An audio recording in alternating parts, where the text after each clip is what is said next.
Hello everyone, कैसे हैं आप सभी का स्वागत है दी ऑनलाइन कोचिंग पर। आज की इस क्लास में हम लोग पढ़ेंगे डिवीजन थर्ड, जो कि हमारा है टेरिडोफाइटा। हम लोगों ने सबसे पहले थैलोफाइटा को पढ़ा था, नेक्स्ट हम लोगों ने ब्रायोफाइटा को, और अब हम ब्रायोफाइटा से एडवांस डिवीजन को पढ़ेंगे, जो कि हमारा है टेरिडोफाइटा। तो चलिए शुरू करते हैं। आज का जो टॉपिक है हमारा वो है डिवीजन नंबर थर्ड, और ये हमारा क्या है, टेरिडोफाइटा।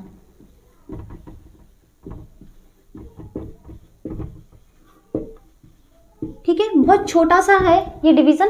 ओके, तो बहुत जल्दी फिनिश हो जाएगा। और एक बार हम लोगों ने देखो इसके जो रिप्रोडक्टिव साइकिल है या लाइफ साइकिल है उसको समझने में हमें इतनी दिक्कत नहीं आएगी, क्योंकि हम लोगों ने थैलोफाइटा में और ब्रायोफाइटा में उनकी जो लाइफ साइकिल देखी है, सिमिलरली वैसी ही लाइफ साइकिल जो है हमें टेरिडोफाइटा में भी देखने को मिलती है। ठीक है, तो ये भी थोड़े एडवांस होते हैं, तो ब्रायोफाइटा से थोड़े एडवांस ये हमारे टेरिडोफाइटा होते हैं।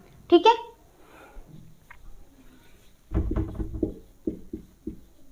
टेरिडोफाइटा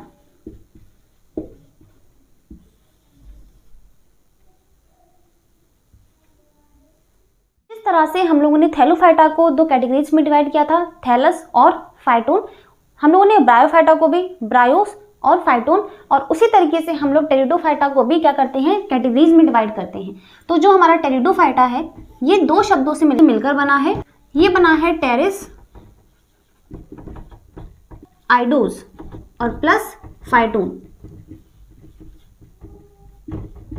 तो फाइटोन का मतलब तो प्लांट ही हो जाएगा यहाँ पर, या फिर पादप, और यहाँ पर जो टेरेस या फिर आइडोस है इसका मतलब होता है फर्न।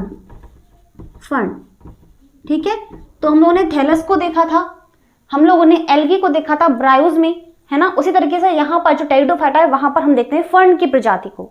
ठीक है, तो फर्न कैसे होते हैं, क्या इनकी जो है, क्या इनके कैरेक्टर्स होते हैं, चलो अब उनको देखते हैं हम। ठीक है, तो देखो जो टेरिडोफाइटा होते हैं वो हमारे थैलोफाइटा से भी एडवांस है और ब्रायोफाइटा से भी एडवांस है। एडवांस यानी कि उनसे ज्यादा विकसित हैं।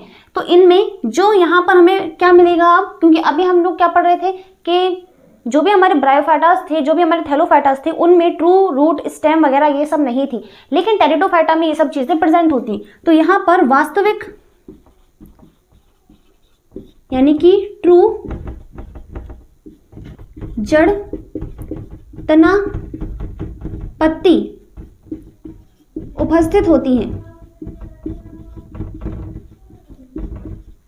किसमें, टेरिडोफाइटा में ये सब चीजें पाई जाती है। ट्रू रूट स्टेम लीव्स ये सब हमें देखने को मिलेंगी। ठीक है, सब कुछ देखने को मिलेगा, तना भी होगा वहां पर, जड़ भी होगी, पत्तियां भी होंगी, बाकी सारी चीजें।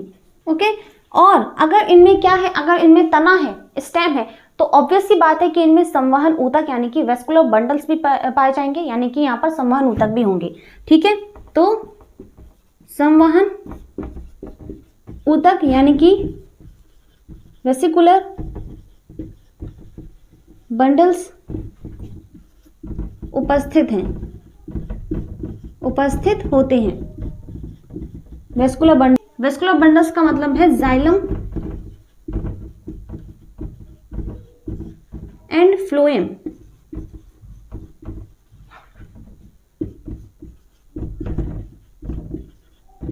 पाए जाएंगे, उपस्थित होंगे। ओके,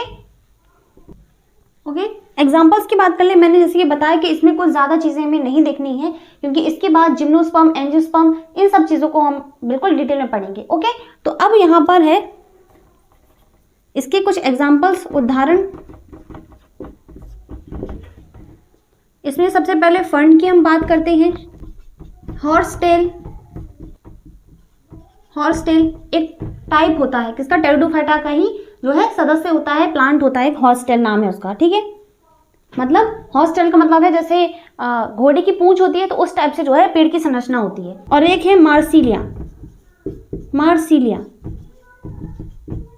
मार्सिलिया, ये इसके एग्जांपल्स यानी उदाहरण हैं। ये कुछ अलग अलग टाइप्स होते हैं, कुछ इसके प्रकार भी होते हैं। ठीक है, एक होता है क्रिप्टोगैम। ओके, एक होता है फेनोरोगैम। इनका मतलब ये है कि क्रिप्टोगैम वो स्थिति होती है, वो टाइप होता है टेरिडोफाइटा का, जिसमें जो फर्टिलाइजेशन है वो क्या होता है, इनडायरेक्टली होता है, यानी कि यहाँ पर बीज नहीं बनते। ओके, तो जो जननांग होते हैं, जो रिप्रोडक्टिव ऑर्गन्स होते हैं, वो क्या होते हैं, अप्रत्यक्ष होते हैं, यानी कि इनडायरेक्टली होते हैं। तो यहाँ पर क्रिप्टोगैम में क्या होता है, बीज नहीं बनते, बीज नहीं बनते, अर्थात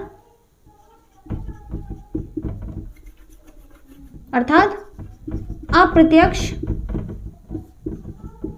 जननांग उपस्थित होते हैं। ओके, तो यहां पर बीज नहीं बनता। लेकिन अगर हम फेनरोगैम की बात करें तो यहां पर क्या बनता है, बीज बनता है।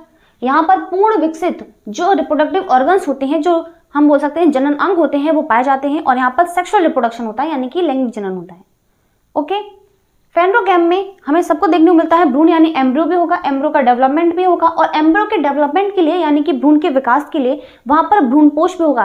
एक तरह से बोल सकते हैं इनडायरेक्टली, अगर भ्रूणपोष, क्योंकि अभी हम लोग एंजियोस्पर्म में देखेंगे भ्रूणपोष को, तो एंडोस्पर्म की तरह पाए जाते हैं जो कि उसको पोषण देंगे। तो भ्रूण को पोषण के लिए वहां पर खाद्य पदार्थ यानी खाद्य पदार्थ का संचयन भी पूर्ण रूप से होता है, बीज का निर्माण होता है। ओके, तो ये सारी स्टेजेस भी पाई जाती हैं। तो यहाँ पर तो फेनरोगैम में क्या होता है, पूर्ण विकसित जननांग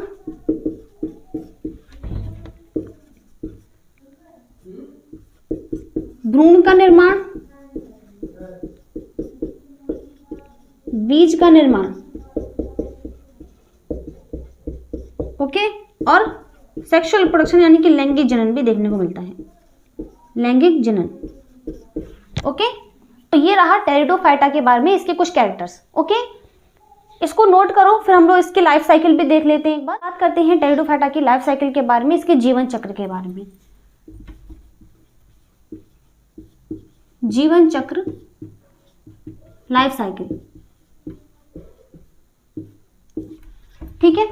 तो लाइफ साइकिल में क्या है, बिल्कुल ब्रायोफाइटा की तरह ही है, ठीक है। थोड़ा बहुत यहाँ पर जो है अंतर देखने को मिलेगा। तो चलिए शुरू करते हैं, कोई डिफिकल्ट नहीं है यहाँ पर। देखो क्या होता है, एक हमारा क्या होगा, मेल पार्ट होता है, फीमेल पार्ट होता है। यहाँ पर मान लो ये क्या है, मेल पार्ट है,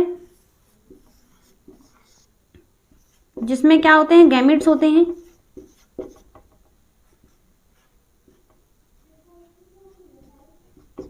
गैमेट्स होते हैं, ये हमारा क्या है, एंथेरिडियम है।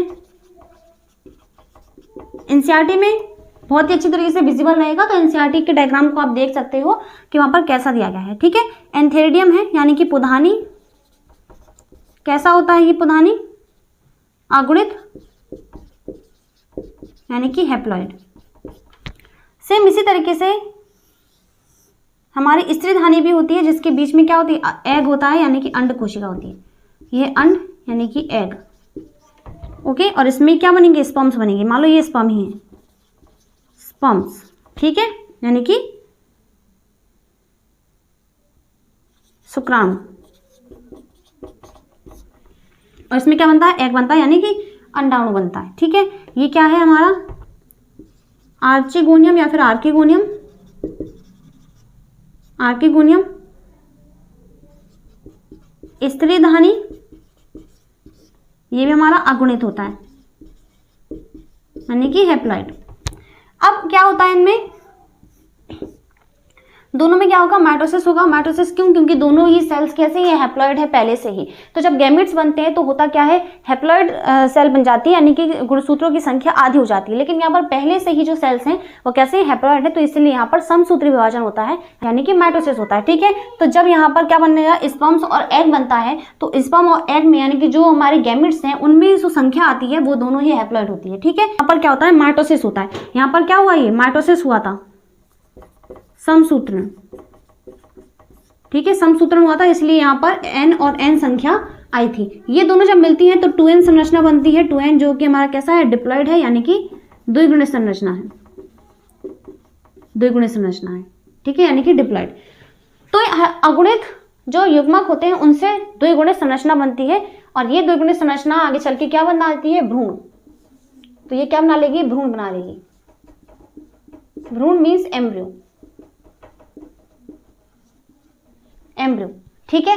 अब ये भ्रूण का विकास होता है, किसमें होगा, स्त्रीधानी में होगा, क्योंकि जो भ्रूण है उसका विकास किसमें होता है, वो हमारा आर्किगोनियम यानी कि जो स्त्रीधानी है उसके अंदर होता है, ठीक है। क्योंकि एग तो इसी में था। फर्टिलाइजेशन जो है वो कैसे होता है, जो स्पर्म्स होते हैं, जो इसके हम बोल सकते हैं युग्मक हैं, वो इस तरह जो युग्मक हैं, जो परागकण है वो उड़ करके आते हैं इसके ऊपर, इस प्रकार से, और फिर इसको क्या करते हैं, फर्टाइल कर देते हैं, क्योंकि इसके अंदर ये क्या है, एक्सेल है, तो इसको फर्टाइल कर देंगे, यानी कि निषेचित कर देंगे इसको, और यहीं पर जो है यहीं पर क्या बनेगा, युग्मनज, और युग्मनज से भ्रूण का विकास होगा। ये क्या बन चुका था, द्विगुणित युग्मनज था। ये क्या था, द्विगुणित युग्मनज, और युग्मनज से क्या बन चुका था, भ्रूण। तो ये जो युग्मनज है वो किसके अंदर रहेगा, आर्किगोनियम के अंदर ही, और आर्किगोनियम के अंदर अगर युग्मनज है तो वही विकसित होकर के क्या बनाता है, भ्रूण, यानी कि एम्ब्रियो। तो ये जो भ्रूण है, ये एम्ब्रियो है, ये किसके अंदर रहेगा, यहाँ पर आर्किगोनियम में। देखो यहाँ पर जो एम्ब्रियो है उसका विकास कहाँ पे होता है, स्त्री धानी के अंदर होता है, क्योंकि आर्किगोनियम में ही तो क्या बनेगा, भ्रूण का विकास होगा। क्योंकि जो डुप्लर संरचना थी यहाँ पर, देखो ये जो मेल गैमेट्स उड़कर आए थे, ये इन्होंने अंड कोशिका यहाँ पर थी, तो इसको निषेचित किया। अंड कोशिका जो होती है वो क्या होती है, द्विगुणित युग्मनज बनाती है, युग्मनज से भ्रूण का विकास होता है। तो जो भ्रूण है वो किसमें बनेगा, अंड कोशिका के अंदर ही तो बनेगा, सॉरी यहाँ पर स्त्री धानी में तो बनेगा। अब स्त्री धानी का क्या होता है, विकास होता है। तो ये स्त्री धानी कैसी है, यानी कि ये हमारी कौन सी स्टेज चली थी, गैमेटोफाइट, यानी कि युग्मक उद्भिद। ठीक है, तो युग्मक उद्भिद, और लेकिन ये हमारे डिप्लॉइड संरचना में नहीं, ये हमारी कैसी थी, स्पोरोफाइट थी। ओके, तो यहाँ पर क्या होता है, कुछ इस तरह की स्ट्रक्चर हमें देखने को मिलती है। ये हमारा है गैमेटोफाइट, यानी कि युग्मक उद्भिद, और इसी के ऊपर किसका विकास हो जाता है, इसी के ऊपर विकास हो जाता है किसका,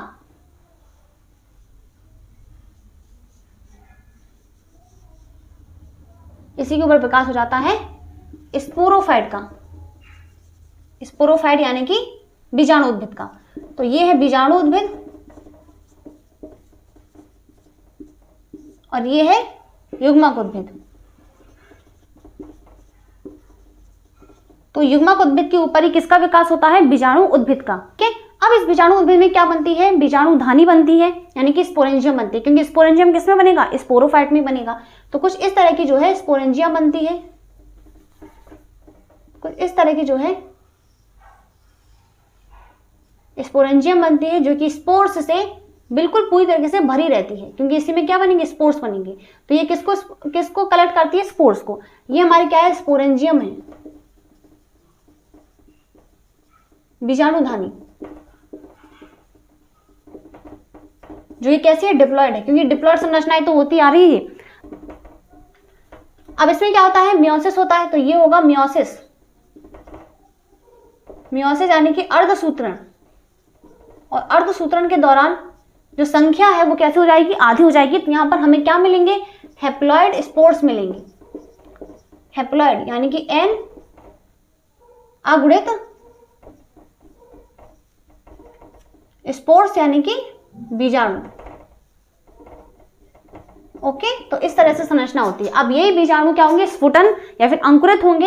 ये क्या करेंगे, अंकुरित होकर के क्या बना लेंगे, एक नया पौधा बना लेते हैं, और नए पौधे में से कुछ बनेंगे एंथेरिडियम और कुछ बनेंगे आर्किगोनियम। ओके, तो यंग है ये अभी, इसका विकास होगा, फिर पूरी तरीके से एक मैच्योर गैमेटोफाइट बना लेते हैं, और उन्हीं गैमेटोफाइट में से कुछ मेल होंगे और कुछ फीमेल्स होंगे। ओके, क्लियर है। तो ये लाइफ साइकिल हो गई। तो हमने आज की इस वीडियो में मैंने आपको बताया टेरिडोफाइटा के बारे में। होपफुली कि आपको ये क्लास अच्छी लगी होगी, पसंद आएगी। मिलते हैं अगली क्लास में अगले टॉपिक के साथ, तब तक के लिए bye bye, take care and thank you so much.